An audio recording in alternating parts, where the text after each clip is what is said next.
just some, oil leak here, brakes, could be replaced now. Nothing significant. It's a gift from God, I'll tell you. Yeah, that's great. Yeah. Well, it looks like it's good. Go ahead, Father Paul. What were you going to say? I was going to ask Jenny, how often are you going into the office? You're going in every day? Every day. Hmm. Thank you, God. I have come in every day, and the pleasure of that is nobody else is here to bother me. Yeah. I think the bishop is coming in every day on one side of the building and me on the other. So, people are starting to come in on a staggered basis, but we're operating with extreme caution, which is good. Yeah. Are you meeting with your staff by Zoom and stuff like that? Yeah, we're meeting by Zoom, and I have them coming in now on a staggered basis. We are getting ready to be hit in a tremendous way with people who need rent help and that kind of thing, because the moratorium on evictions is ending, and a lot of people just weren't prepared for what's to come. We have still so many people that haven't received unemployment. They're eligible, but there's these aren't people who, because of the glitch in the antiquated system, are not getting it. It's because their employer didn't pay into unemployment, and they should have. And so there's a lot of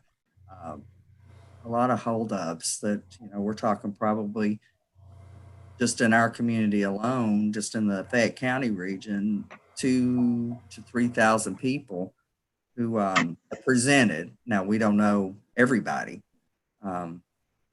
So, yeah. All right, so, as we get started here, I've got just turned 10 o'clock. So we got some folks joining us on Facebook Live and YouTube Live and our parish webpage. So just want to welcome everybody. It's our weekly Thursday coffee hour with Father Paul and his guests and friends. So I think we're ready to start. Father Paul, go ahead and take it away. Sure. Thank you, Tim. As always, thanks for guiding this process along. Welcome, everybody, and glad you're with us this morning. There's been an awful lot happening over this past week, and we need to do what we can to address what's been happening and what it means to us, and how we can be part of moving forward as a society, as a culture, as a community, as a parish even. The guest that we have with us today is Jenny Vicini, who's the director of Lexington's Catholic Charities, our diocesan Catholic Charities office. And so as the session goes on, we'll try to give a good amount of our time and our energy to some honest talking about racism and what we can do to bring about healing and hope and justice. But I have to say that we all know that it's a week by week adventure, an adventure of faith and an adventure of love as we're reopening our Cathedral Church. So last weekend, we, like all the parishes in Lexington, we had our first masses, and I think we had an experience like that's common throughout the USA, that the first week back is smaller than we made room for. So parishes that might even said, well, we got room for 40 people, they might have gotten 30. We had room for 100 people in the church, and we were getting in the 80s and 90s at our largest masses, and that's okay. I think part of the phenomenon is that many people are testing the waters to see how things go, and we're all growing with this as we go along. Meanwhile, for so many of us and so many of you, the wise thing to do is to stay home and to stay safe. There's always going to be masses streamed. The Sunday obligation is not applicable these days, and we're streaming our own mass at Saturday night's mass, and the bishop's streaming masses on Sunday morning, and a variety of other groups are doing that are helpful for us in our prayer. I do want to say, as we look back on last weekend and what's coming up this weekend, we've got a great team of ushers who are helping people to be organized and welcomed and safe. And I would say also we had a wonderful spirit as people attended Mass. We know that some see this as an invitation-only event, but that's not the case. There's room for people to just show up, but it is tricky. We do have Heman Hall available, but there can be occasions that will emerge when people who just show up have to hear the words, well, there's other people ahead of you and there's not room. So it is delicate as we move forward, but the idea is out there, the process is out there for you to register for a Mass, to sign up for a Mass, and to be in effect ticketed. This weekend, we're doing the first of two diocesan events. There'll be the ordination this weekend of men to the diaconate, and then the following weekend would be the ordination of Danny Taylor to the priesthood. Now, these are invitation-only events, and as so often happens with ordinations, it's a wonderful experience. The church is filled, and a reception follows. And with all that's going on with the COVID-19, we just can't do that. So it's invitation only. Receptions will be following, and I'm pretty sure there's going to be, the ability to watch through live stream, whether it's First Mass and/or ordinations themselves. This weekend, we'll be having at the Cathedral two rites of initiation, two rituals of initiation. At the 11:30 Mass would be the rite of reception, followed by confirmation and First Communion for folks who've been in the RCIA, and at the 2:30 Mass, there'll be baptisms for those who've been in the RCIA but had never been baptized in any Christian denomination. So again, with those folks, their sponsors, family members, there's going to be some limitation in terms of the tickets available, but also we're trying to work it in such a way that there would still be room for our regular folks to come also. And again, the starting point would be to punch in, to apply for a ticket, and see how it falls together. Want to let you know too that we had a meeting of our deanery, and it turned out that of the parishes represented, quite a few of us were doing communion at the end of Mass, and as people would process out. But also not everybody was, and we thought about it here, and we really believe that we can do communion at the regular time of Mass, and then people can return to their places, and then at the end of Mass it would be departing. And again, it's in and out through Heman Hall, and guided by our ushering team. But that's the shift that we're making. We found it to be far from the ideal to have the communion at the end of Mass from a spiritual standpoint, and also from a personal connection standpoint. Not that we'll be hugging and everything, but just to be able to be with one another a little bit, and to say a few things with the social distancing is a good thing. So that's a shift that's going to be happening this weekend. And also, as we enter into the week upcoming, we'll begin our weekday Mass schedule. It's Father Damien and myself are the ones here. Father Mark is still in Kenya. And I think it's a little early to do everything we've been doing. So we're going to begin a weekday Mass schedule of Monday, Wednesday, and Friday at 5:30, and then Tuesday, Thursday, and Saturday at 8 o'clock. So it's like every other day, one will be at 5:30 and the other will be at 8 o'clock. So Monday, Wednesday, Friday, 5:30, Tuesday, Thursday, Saturday, 8 a.m. We'll have plenty of PR on that also, and good communication.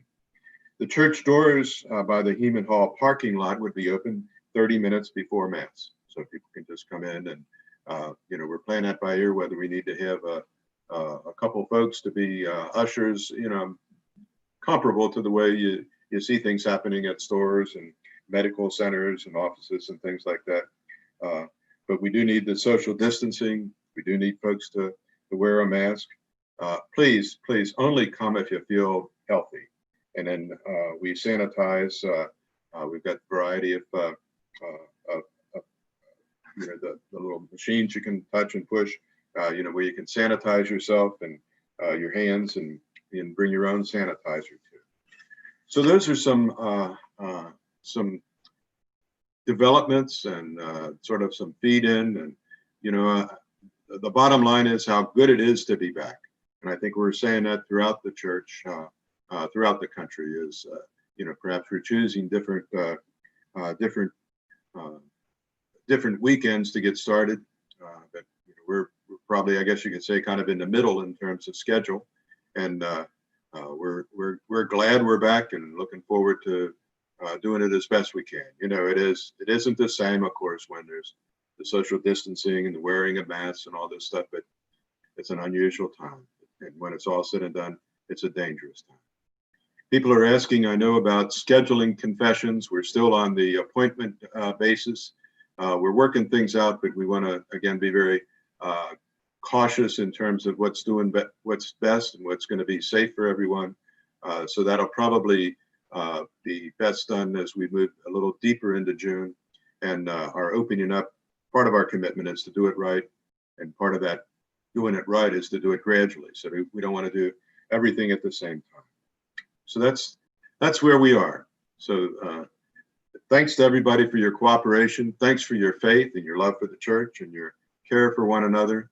Again, our coming to Mass is the source and the summit of who we are. And in many ways, as we work for justice, it's the source of our working for justice. And as we gather as brothers and sisters, very often people coming from a variety of places and a variety of races, a variety of colors.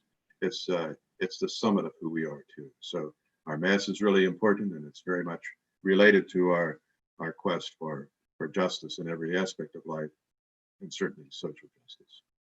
Double check real quick. Any quick comments or questions from the audience? Deacon Tim?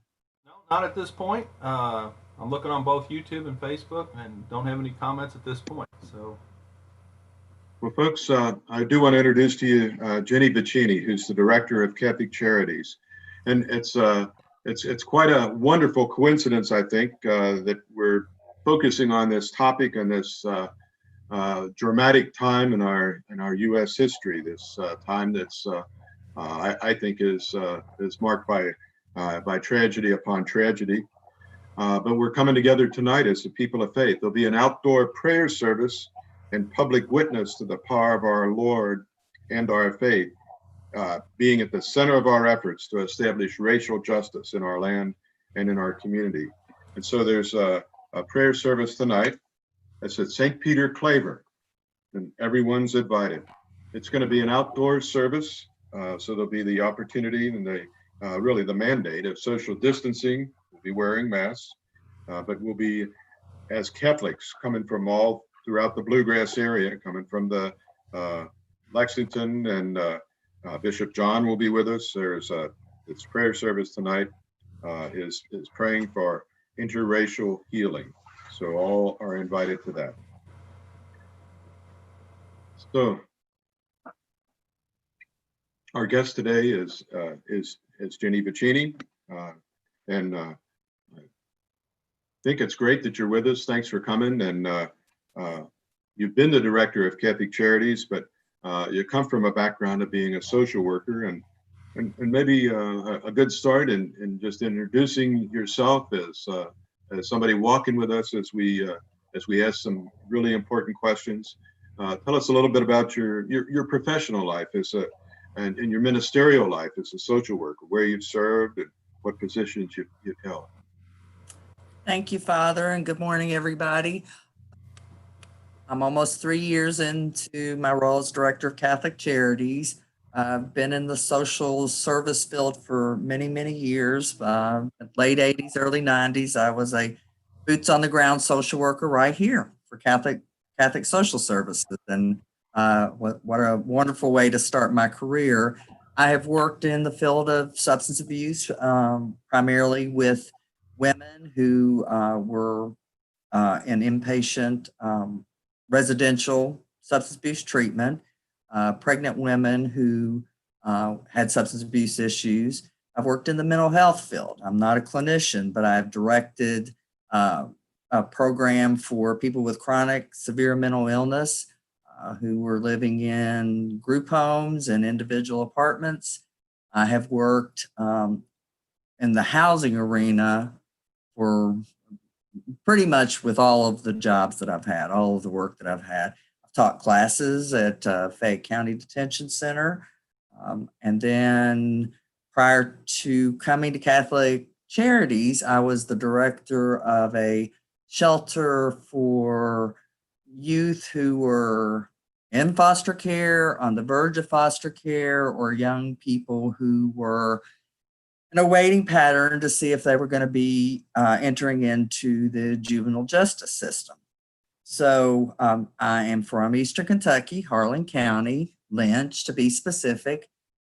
So I take a lot of where I am today from growing up in Eastern Kentucky. A lot of my roots in terms of recognizing cultural differences. Certainly in Eastern Kentucky, I didn't see the racism in Eastern Kentucky and Lynch. We were a very segregated community because of the coal mines. Went to school I had a lot of Black friends, and so growing up, it just didn't seem to be, racism didn't seem to be an issue. Now, move forward, 45 years later, it was relevant and prevalent, just not in the outward manner that we're definitely have been seeing over the years. So that's my background. I have been in administration and administrative positions probably for the last 12, 15 years because I'm very much a person that wants to affect change on a macro level. And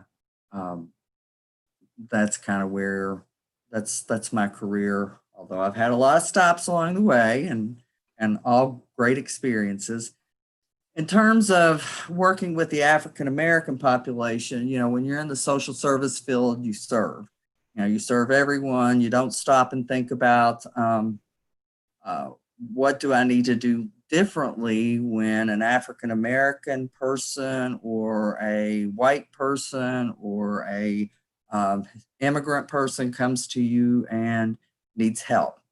And the help that we, and I've seen over the years, if it's a homeless youth or a young person getting ready to face the criminal juvenile justice system, it hasn't been something that has been forefront in my mind. But as of late, we serve here at Catholic Charities probably about 1,500 families a year.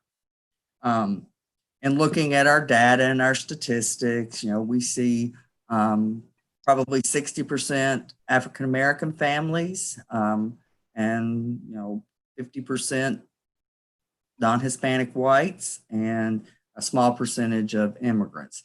What I will tell you about race disparity. The families that present in ordinary times for assistance, and when I talk about assistance, we're talking about rent, utilities, people who by and large have had interruptions of income for whatever reason. And so as time has gone on, the families here at Catholic Charities that we serve, the interruptions of income are real. It's typically we're helping once a month until somebody can overcome a hurdle. And in the African American community, we're looking at issues of the wealth disparity. A lot of our non-Hispanic white population has some sort of safety net. They have health insurance when they're employed. In the African American community, by and large, and I think it's like 40% of the African American population that presents to us work in environments that don't offer health insurance. And so let's look at that in terms of COVID-19, and we're all hearing about the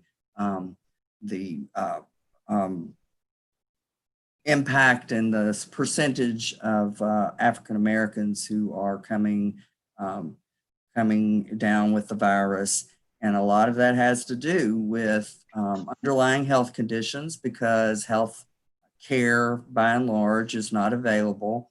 African Americans still primarily live in isolated areas, in areas that are not accessible to health care, in addition to no insurance.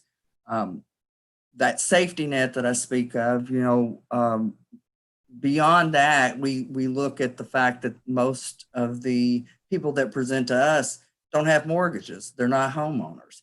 And that impacts your ability to leverage certain resources. During this pandemic, we're seeing a lot of families that have been impacted that have mortgages.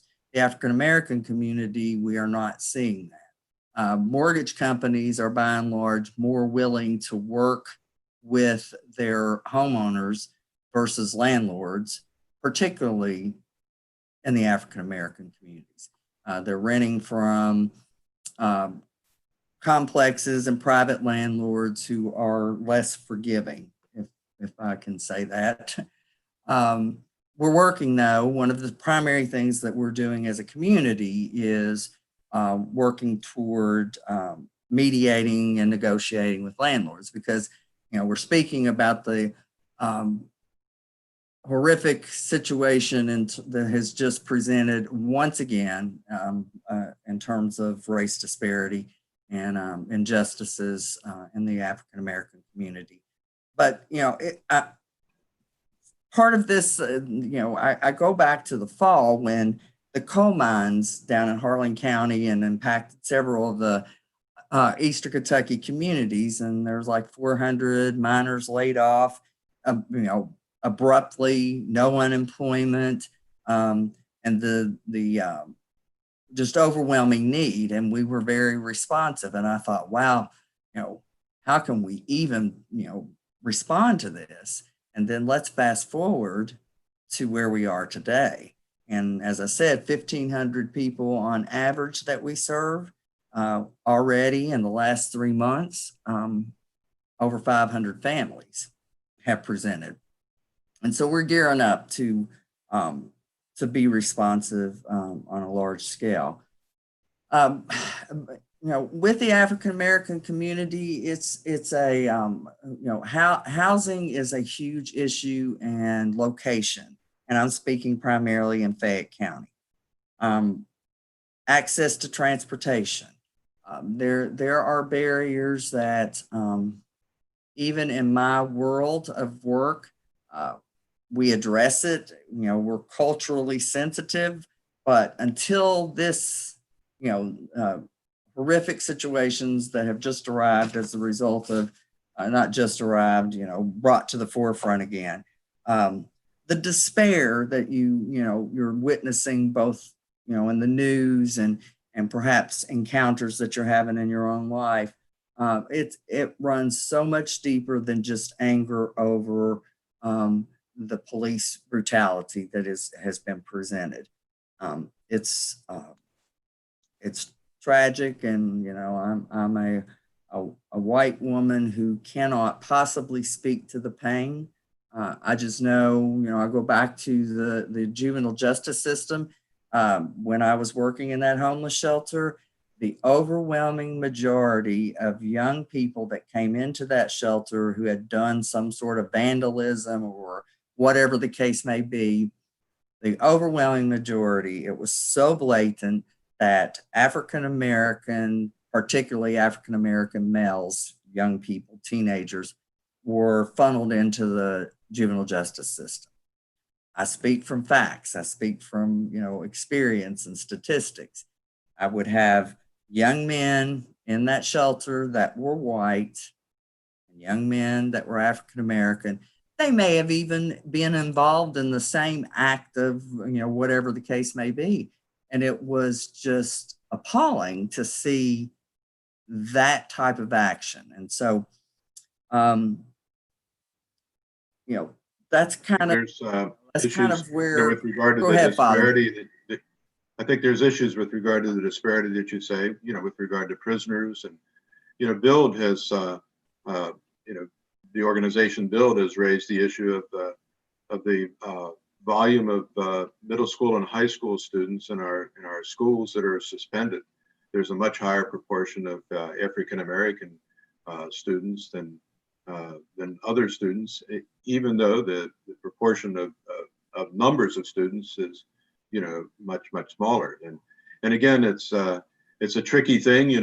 What's going on? Is it because of economic struggles, or is it because of some almost like residual and subtle racism that still is plaguing us? I think it's triggered. Bad word, but it's stimulated certainly by the death of George Floyd. Let me read the beginning of a statement by the U.S. bishops in the wake of the death of George Floyd and the national protests. The bishops write saying, "We are brokenhearted, sickened, and outraged to watch another video of an African American man being killed before our very eyes. What's more astounding is that this happened within mere weeks of several other such occurrences. This is the latest wake-up call that needs to be answered by each of us in a spirit of determined conversion. Racism is not a thing of the past, or simply a throwaway political issue to be bandied about when convenient. It is a real and present danger that must be met head on. As members of the church, we must stand for the most difficult right and just actions instead of the easy wrongs of indifference.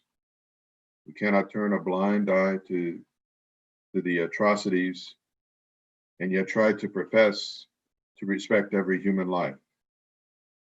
We see a God of love, a God of mercy, and a God of justice." So these are the opening two paragraphs of their letter. I don't want to read all of the letter, but I think that just sets the tempo for talking about some of these issues that are so hard and that are part of in the midst of the pandemic. Now we're facing this, and it's a call to really face that.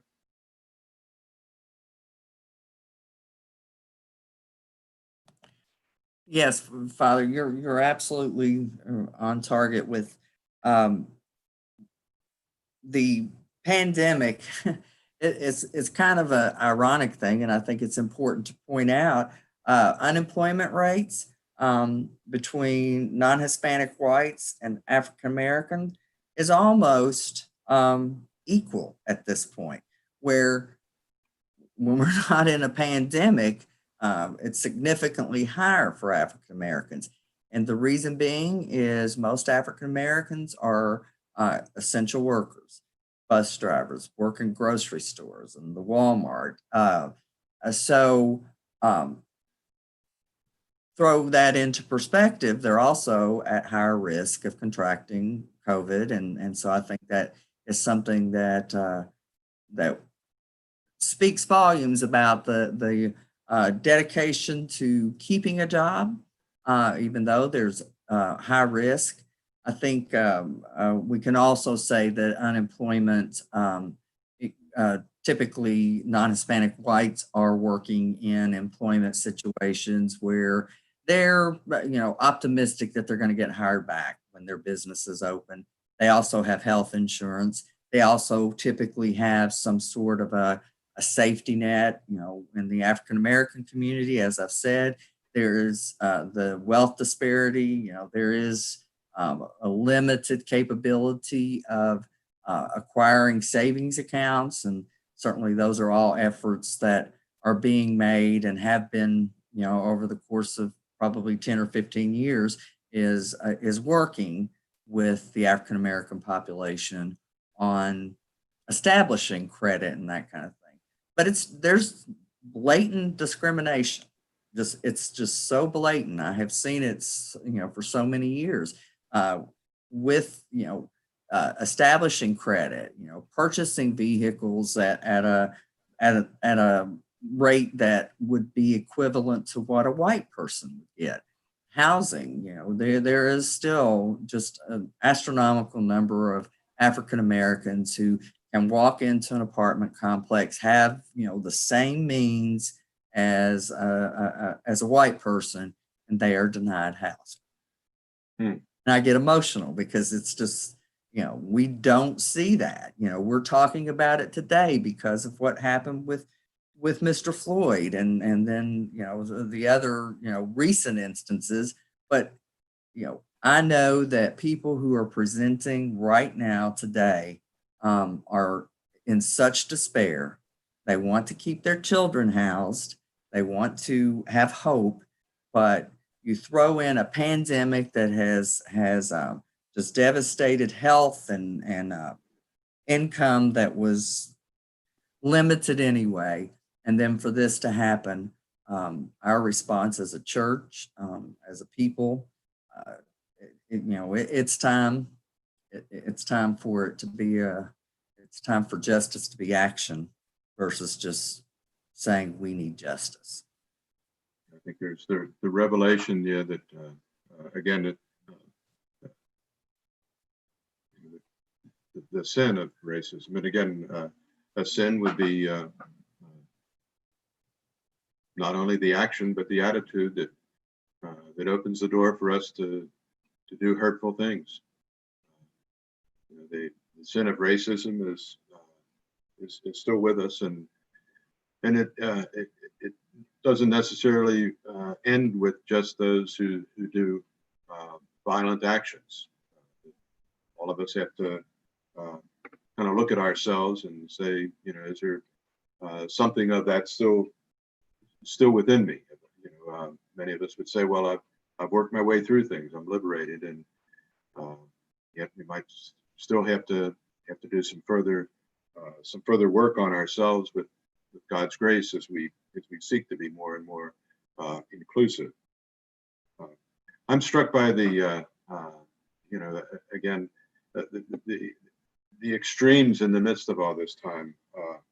Again, the police officers who were responsible for the killing of George Floyd are not necessarily by any means are not representative of police. And police do face a lot of stress. They do what they can to keep order, and I'm grateful in Lexington that our police seem to be supporting those who are involved in demonstrations. The people doing the demonstrations are saying, if they're nonviolent and raising a clear voice that something needs to change, something needs to happen, and it's a way of getting the message across. Again, we've got these radical demonstrations that are leading to riots and looting and violence, and in some ways kind of destroying a community that's been caring for people. And it's hard to say whether again they're trying to figure out how much comes from the inside, how much from the outside, but it's certainly an expression of frustration, of powerlessness, having been isolated for so long now with the pandemic, feeling kind of hopeless in the midst of the economic problems, and just a rage. It's a rage of anger. It's understandable, and we just hope and pray that the message gets through, and that the demonstrations will be the kind of gatherings that would be peaceful, that would be respectful, and that would be, in some ways, prophetic. So these are hard issues and hard times. We think of what I know of the '60s, and again, I was a teenager and living in pretty much I guess you'd call it a white ghetto, and my home area, and yet the demonstrations were so necessary to get some of the laws changed and to help some progress to take place. Yet we know that there's still more that needs to be done. Jenny, I'd like to raise with you and talk with you a little bit about the best steps for white upper class Americans to take, our middle class Americans to take, upper middle class Americans, Well, like so many of us who are members of our parish. What are some of the steps we can take? Another way to say it is the solution to the problem isn't out there. It isn't just with the legislators. It isn't just with the with the church. It isn't just with the African American church. It isn't just with the police. It isn't just with people who have economic power. But the solutions also what we see when we look in the mirror. We're all part of the challenge, all part of being able to move forward. Make sense to you? It certainly does, and I think to the point of protests, and I think a lot of white America sees it as a response and anger, related to brutality, and that precipitates it for sure. But if you listen to your African American friends or the African American organizers and leadership in our community and any community, it is, as Father said, it's a rage and a cry for help, because this is just another instance of targeted racism is how they're viewing it. And so I think as white Americans, I call myself a social worker all day long. And actually those of us in the nonprofit profession are actually examining our own response. We want to, we always seek for justice.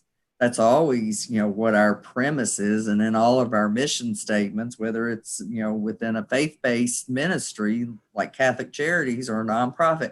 But, it was pointed out to me by a colleague, an African-American colleague, that, saying we want justice and we're going to serve, everybody, that's really not addressing root problems of socioeconomic disparity. And so, you're going to see, people interviewed, and they're going to say, listen, and, listen more and talk less. Right now I'm talking a lot, but, with my African-American colleagues and with those that are presenting for assistance, I'm not effective unless I can really listen to what they're asking for, what all of our clients and my colleagues are asking for. And it's not just to end systemic, the few bad cops that do really, really bad things. It's about advocating alongside and addressing racism when we see it happening, not being afraid. We want to, support Black businesses. It seems like such a, well, how does that help? Well, economic disparity. If there is an owner of a Black business and you're supporting that business, that's helping lift up. And oftentimes those businesses are in lower income areas. You're bringing a presence and a respect for that particular community. There are, and I will please put out there, and you can contact me here at Catholic Charities. I have just a wealth of resources, both spiritual and, prayerful contemplation that comes from, the ministry and ministries across the country, other Catholic Charities ministries, about books that you can read. They're very difficult to digest, but it's, things that we tend to not want to hear. Now's the time to hear it. I think we're at we're at a place where we can, It starts personally, it starts individually, it starts with your own ability, and then, people who have families and children, there are all kinds of resources out there, and we need to do it. We need not just at this point in time to say we're outraged, we stand with our brothers and sisters. We have to take action. We I think can't. it's of course, a time when a lot of us are going to Netflix and seeing some of the classic movies, and it might be a thing to do with the family to watch the series, the TV series Roots. It was played quite a few years back. But there's just a variety of things. Recently we watched the movie 42 that tells the story of Jackie Robinson, and what a revelation that was for Father Damien as we watched that. Movies like The Help or Green Card, or I think the recent movie about the ladies working with NASA with I think the movie was Numbers, something like that. Things like that could be things that opportunities to expand ourselves, to revisit what we really know and what we really believe, to help other family members to get into it too. Always in these things that we're doing, these coffee chats, I think it's helpful to let you know a little bit more about me. And again, not as the paragon of virtue or the great saint or anything like that, but I grew up in Cincinnati, or right outside of Cincinnati. My home in northern Kentucky was closer to Cincinnati downtown than the suburbs. And I know in post-Civil War days, Cincinnati, which is the most northern southern city, or the most southern northern city, was a melting pot of farmer slaves who were looking for work, and German immigrants who were coming along the river looking for work. And already the die was cast for there to be an antipathy, as they would sometimes be in competition for the jobs. And it led to Cincinnati area being a segregated and prejudiced area. I remember I had wonderful ladies in my life. Grandma lived with us, and she would say, "Paul, you see that nickel on the ground, don't pick it up because it might have been touched by," and the word began with an N. I remember growing up in a town where it was 100% white, and the next town had African Americans in it, and we were sometimes afraid if there'd be a car driving through the city that had African Americans in them. In grade school, there were no African Americans. In high school, I think in the whole school, in all 4 years, there was one. In the college and theology seminaries, there was one man also studying to be a priest at different times. I remember when I was in high school, my brother and I were watching a basketball game, and African American boys were behind us, and they were harassing us a little bit. And we were frozen. We were so scared, maybe more scared than by far than if we'd have been harassed by some other guys from another school who were white. A wonderful seminary professor was Father Anthony Dye, who was super dedicated to working for racial justice. And in the seminary, he brought in speakers who would address the issues that Martin Luther King was addressing at the time. I had a summer job at the seminary, which was cleaning the rooms to get ready for the upcoming year. And as a guy of about 19 or 20, my supervisor was African American lady. And she, just guided me to be a good cleaner, and it was fine. It was a time when there were the race riots in the Cincinnati area, and they were certainly striking. I was a seminarian, and I remember talking with my wonderful mother that the Black people were not people marked with the sign of Cain, and she was convinced that they were, and a great lady, but a person who was a product of her culture. As a seminarian in the summertime, I worked at Bible schools, and a lot of the kids involved were African American. It was great to be with them. I remember becoming a half decent basketball player, and whether on outdoor courts or in the YMCA's, playing against people of all colors and, doing fine and, realizing that, sometimes I could jump as well or as poorly as anybody else. And that was interesting and wonderful. I remember once in the seminary, the African-American guy named Joe said to me one night, it was a Sunday night, I remember, things are kind of slow, let's go out for a beer. I said, great. He said, I'll drive. Okay. So we went to a bar to get a beer, and I was the only white guy there. And it was wonderful in the aftermath, a little unsure at first, but this was in the late 60s. And but I said, this is what he goes through all the time. Over the years, I've served with priests from Vietnam, and of course now with Father Damien and Father Mark, and, with the disparity of race isn't an issue. It's wonderful to be with them, and also striking to say that if things would have been different, they or their family members could have been enslaved. Their family, they could have that in their history, and yet they don't. And they're my brothers. I had a sabbatical where I worked at a clinic, and my supervisor was again an African-American man who really knew his stuff. It was really, really good. I remember once we had a Christmas Eve procession at the beginning of Mass, Christmas Eve, the first Mass on Christmas Eve, and always a little girl brings in baby Jesus, the little statue of baby Jesus to put in the crib sanctuary. And one year, the person who just seemed to be the best person to do it was an African-American girl. And how great it is, Mary's not just blonde-haired, blue-eyed. And again, I don't say that I got it together or anything like that, but I just suggest to all of us that we look inside of ourselves and see what we've learned in the best ways over the years.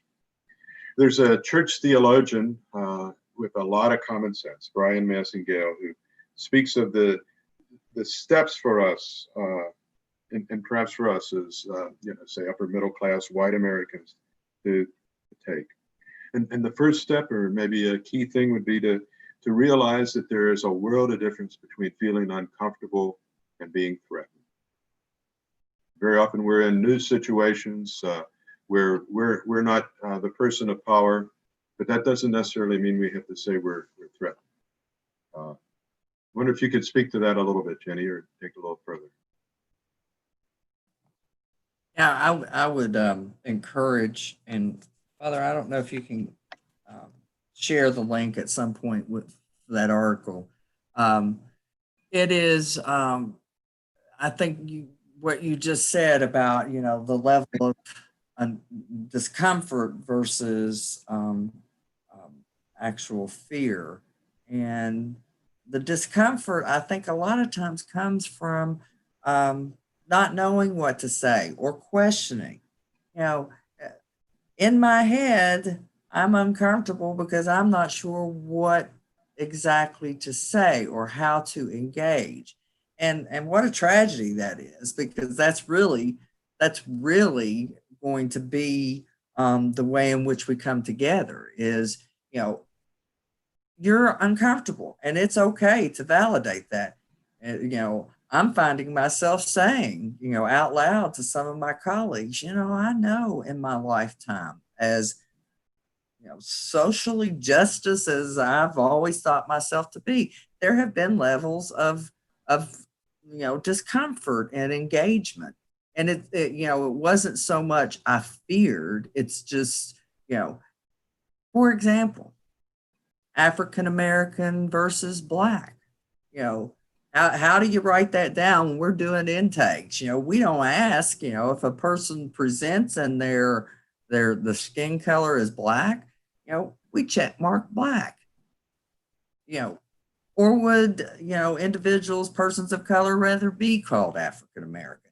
That's a really simple thing, but you really need to reflect, because it's communication that we're talking about. It's listening.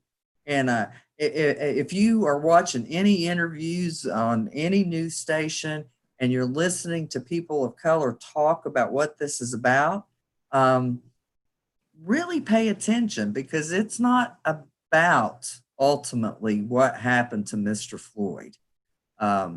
It is the social, the economic disparity, which can be improved. It's had its ebbs and flows in the our economy over the last 30 years. There was some improvement, but quite honestly, in the last 10 to 15 years,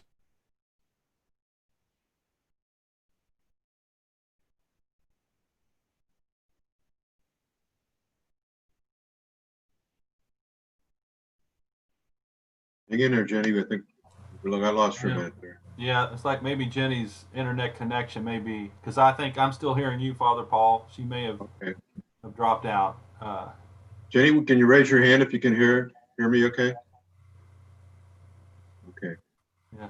Well, anyway, certainly what we'd be building on, and hopefully Jenny will be back, would be to, in a sense, bring to the Lord some of that discomfort. And the discomfort includes anxiety about how am I doing, and that I do it right? Do I understand? Can I enter into that culture? The second thing certainly is as we look at our lives and is maybe I didn't do enough, a sense of guilt or maybe even shame with regard to some of the opportunities we had that we just did not rise to, and then of course anger. And then as we move forward, we try to learn more. And as we were talking earlier, there's a variety of ways, and certainly the great writings by those who are theologians of racial justice. And again, I would certainly commend the writings of whether Gandhi or Martin Luther King, a variety of ways we can and places we can go in terms of our readings. I think for so many of us, a key thing is with our families, that we find a way to say the truth, to confront at times family and friends who might be victims themselves of slipping into some of the stereotypes and some of the negativity. This is a pro-life issue, treating people with respect, treating people as part of the human family rather than as somebody who's separate. And so we pray not just that we find smooth things to do or that we be successful, but that there's like a sickness to the human soul if we're caught up on any level in racism. There's a sickness to whether it's nationally, and it seems like it is there, and we just pray for the healing. We're praying for healing in the midst of the virus, and what we're finding revealed all too clearly and so painfully is that racially there's a lot of healing that needs to happen from all of our standpoints. We know there's violence. We know there's overreactions. We know that a lot, in the midst of all this, nobody's perfect, but we've got to do what we can as we seek to move forward and as we seek to be God's people. Jenny, we lost you for a minute. Are you back? She's trying to get in with her audio. She's on visually, but she's trying to get back with her audio at this point. Yeah. Well, I'd like to invite all of you tonight. We can, I think, handle the group at St. Peter Claver, and you can flash the hello, I'm back. Sorry. Good. The internet here at the Catholic Center shut me down. Well, let's just say you felt uncomfortable, but not necessarily threatened. That's right. That's true. Tim, Also, do you have any questions or comments that came in? Yeah, I just have a comment, or I guess a suggestion that came in. Was the question to you, Father. It's from Barbara. Can we give African American owned businesses free or reduced prices for advertising in our church bulletin as a suggestion? That's a great idea. Thank you. That's good. Yeah. And one of the things, that's been suggested for churches too is that we not just have the one-time event. We know that there's great African-American speakers out there. And of course, we know Father Norman's so wonderful in our community. Not to just do the one-time event, but, to work at a series of some kind that helps us to build and to talk together and to go deeper and deeper. And, I think we need to think about that in terms of a study group of some kind, and or even, as I suggested, finding ways to do videos that have, session after session that takes us further. So these are the things we offer on this day, this powerful day, in this challenging time. We'll close in a minute or so from our standpoint, and just show one more time the poster for tonight's program. But Jenny, any final words in the midst of struggling a little bit to get back connected with us? That's kind of crazy. Just, please reach out to me, to Catholic Charities, and all here at the Catholic Center, or email me for resources, specific books that my African-American colleagues have shared with me to share as we move forward. We're not, we're at that time when we just can't let the sensationalism of what's going on leave us in a couple of months. The pandemic is going to be with us as well, and so we've got to be sensitive to that piece too. And I'll be glad to speak at any point as to how Catholic Charities is responding to that. So I guess that's it, Father, and I appreciate the opportunity to talk with whoever is on here. So thank you. Well, again, thanks for all that you do and that Catholic Charities does. And again, to all who are listening, Catholic Charities can always use donations to help them in their ministry. It's a challenging time that's taken them way beyond the monies that they budgeted for needs for this particular year. And Catholic Charities kind of fills a niche within our caring network of different agencies that always work with with people who are being served by other agencies, and they have a uniqueness that reaches out to people who are particularly with help with rent and different aspects of their day by day and month by month surviving and living in a way with dignity. So again, thanks for all that you all do. And the work of charity leads us to justice. The work for justice leads us to give charity, and it's all intertwined. And so thank you for all you're doing.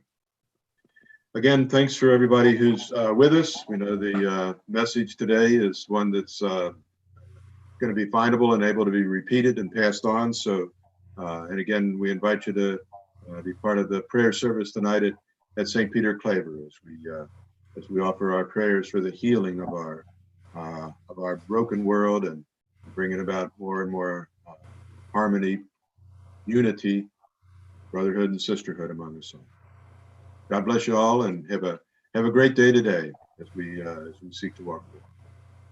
Thank you. All right. Thanks, everybody. Very much.